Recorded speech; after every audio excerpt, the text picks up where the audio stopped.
My favorite burger, it's contaminated. Actually, they were. Don't panic.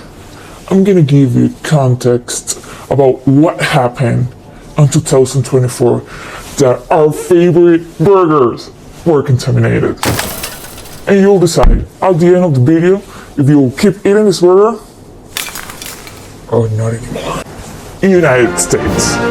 This story happened on the United States from September to December of 2024. I'm gonna introduce you three main characters. They are fictional characters, but you understand with them what happened, what really happened. Alex. Alex is our cute little boy, 5-year-old boy who just got an A on his math test. Actually, his mother promised him, if you got a good grade on this test, I will take you to your favorite burger restaurant. Yes! So they went, of course they went, and they have a really happy meal. They enjoyed their meal and everything was really, 5 days passed. 5 days just passed.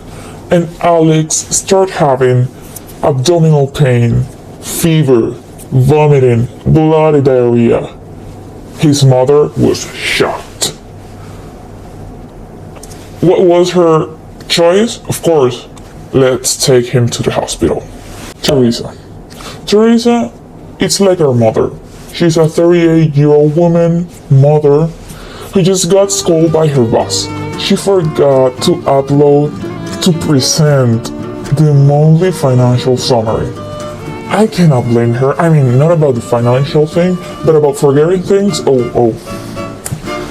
I'm like number one for forgetting things. Like, yeah, that's me.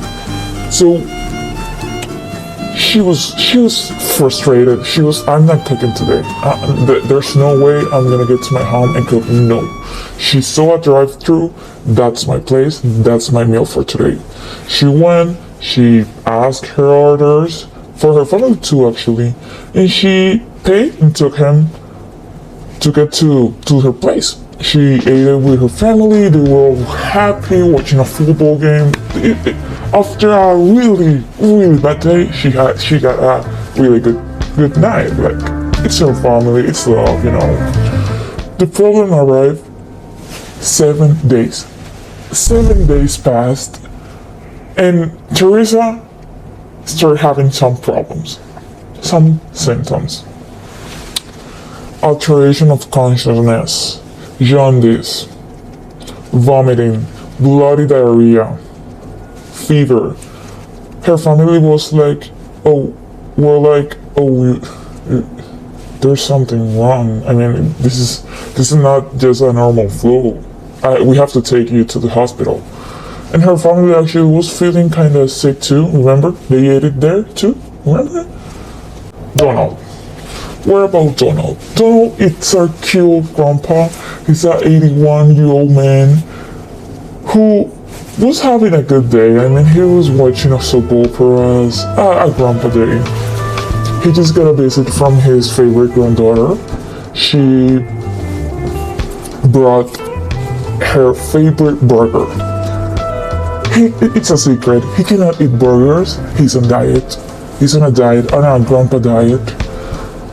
But it was a secret. I cannot blame him. It's a burger. I mean, of course. So they ate it. No, Grandpa had a really good meal. The problem arrived 7 days later. 7 days later on, Grandpa fell off unconscious. So we have Alex, Teresa, and Donald at the hospital, along with other 100 people all over the US. So there's a multi-state outbreak of E. coli. So let's start with the specific timeline. October 22. It's the first time the FDA, the US Department of Agriculture, Food Safety and Inspection Center, and the Center for Diseases Control and Prevention received a call. Hey, there is a multi-state outbreak of coli. 0157 H7 E. coli. You should check this. So they, of course, started the investigation. They went directly to the patients. That's our main source. They had one thing in common. They ate at the same restaurant. You know what restaurant? Yeah, that MCD burgers, we know. So, when they started this investigation on October 22, the first preliminary traceback epidemiology told them, our main suspect for this is the yellow onions. So the onion is our first suspect. We have a second suspect. The beef. The ground beef served on quarter pounds. October 25, it's the first time Taylor's farm, the supplier for the onions at the MCD burgers, they decided to do a voluntary recall. Hey, you can check my onions. Please, I'm concerned to know if my food it's contaminated. So for at this time, MCD burgers no longer using these onions. They decide to change the provider because it's our main suspect. So Taylor's farm, it's already involved. October 30th. The FDA decided to go directly to the processing center of the Taylor farm located at Washington in Colorado. So they start investigating the onions. On the other hand, the Food Safety and Inspection Center decided to take a sample and test the beef, the ground beef. And for the first time, a negative result of E. coli from the beef came. So the beef no longer our second suspect, not even a suspect. They're clean. November 13. It's the first time an recall onion tested positive for E. coli. Shock. Oh, but wait, it was a different strain. The one coli who tested positive was a A168H8. It was a different strain from the one causing the illness. So where's our E. coli? It was a different E. coli. There's no way. Where is our E. coli O157H7? That's the one who caused the illness. Where is it? December 3rd. Where's the E. coli? The one who's guilty, who's causing the illness? They cannot find it.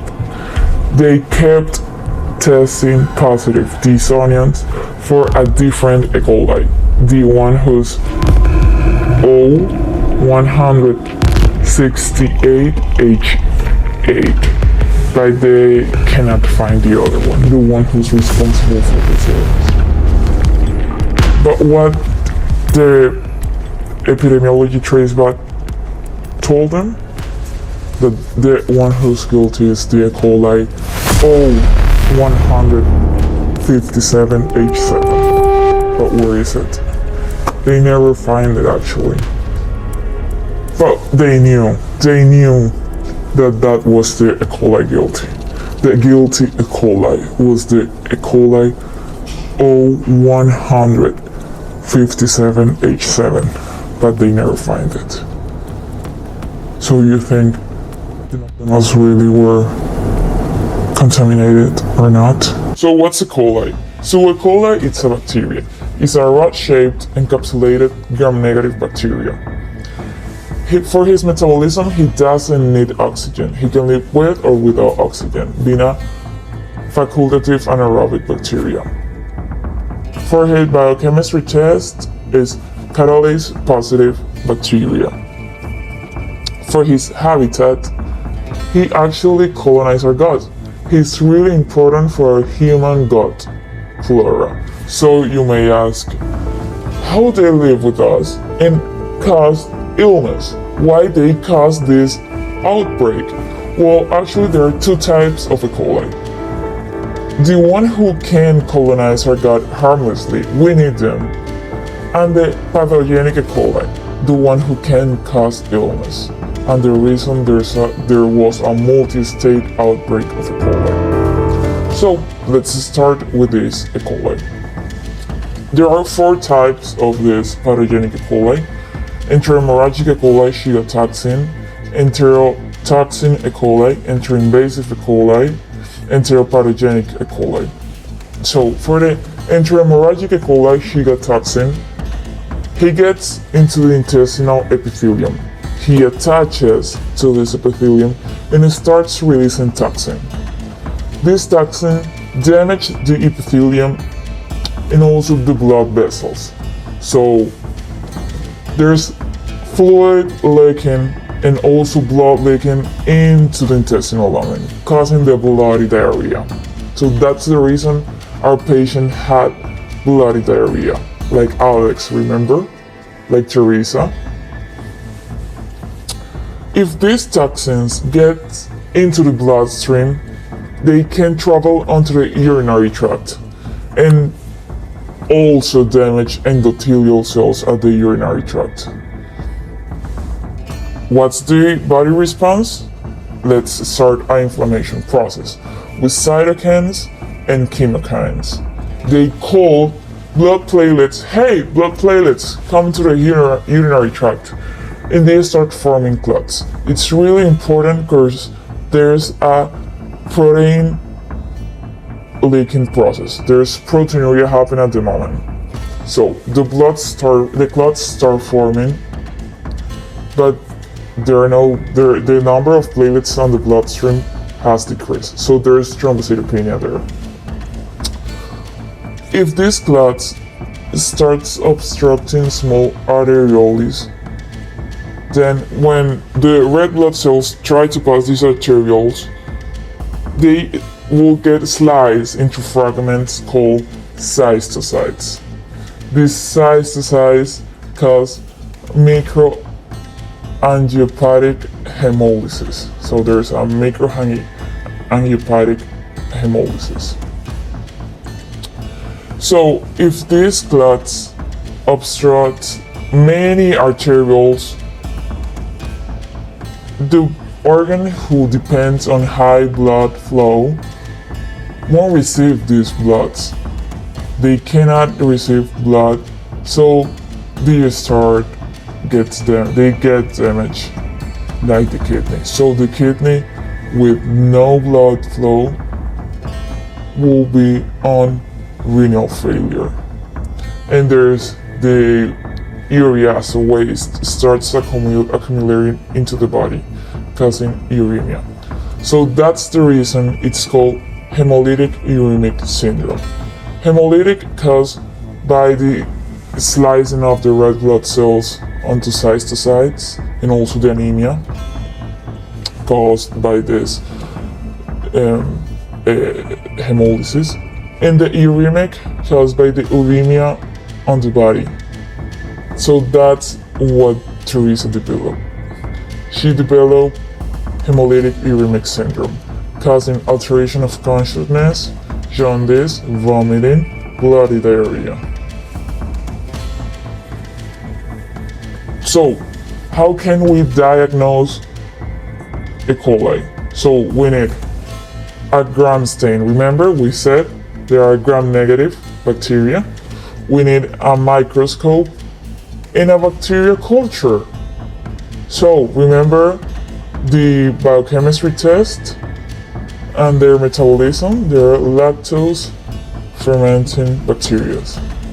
For treatment, for diarrhea, the patient needs rehydration. So that's all. How the E. coli is transmitted? By contaminated food. Raw beef, raw cheese, raw milk.